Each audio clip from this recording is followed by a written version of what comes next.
de prière et de pensée compatissante avec la population du Japon. Ça se passera le vendredi 25, samedi 26 et dimanche 27 à 18h30.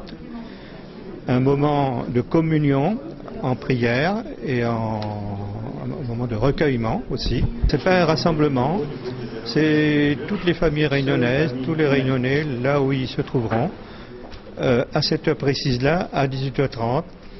Eh bien, pour ceux qui veulent, nous les invitons à avoir ce moment ce petit temps de prière, de communion avec la population japonaise dans la détresse.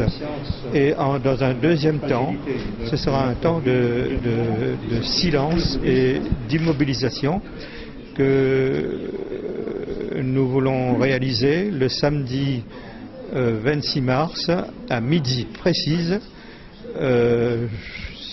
Nous invitons la population à marquer une pause, un temps d'arrêt pour tourner nos pensées dans le silence, tourner nos pensées vers cette partie du planète qui est meurtrie, vers cette partie de l'humanité qui est affligée, qui vit dans la détresse depuis ces 2 semaines.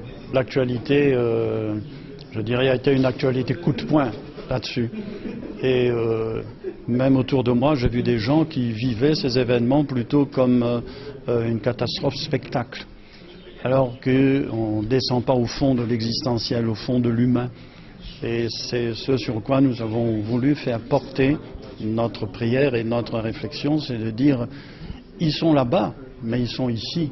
Ce n'est pas hier, c'est aujourd'hui. Et nous sommes en relation avec eux et ça nous interroge nous-mêmes sur nos propres responsabilités parce que nous sommes des êtres fragiles sur des îles à dimensions différentes, mais une île fragile sur une planète qui est fragile. Et nous sommes tous responsables justement de notre vivre ensemble, de notre environnement. Et puis aussi, ça pose la question politique sur l'essentiel de la vie. C'est quoi ? Les Japonais nous le rappellent dans leurs recherches et dans leurs drames.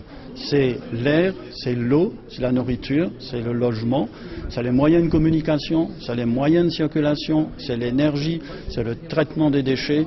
Et tous ces paramètres-là mis ensemble, ça peut donner un programme éminemment politique. Je ne dis pas politicien, mais si la politique n'est pas pour faire réussir ça, elle sert à quoi? Donc la dimension de la vie, du sens à la vie, de la possibilité du bonheur, de la transmission des valeurs de génération en génération.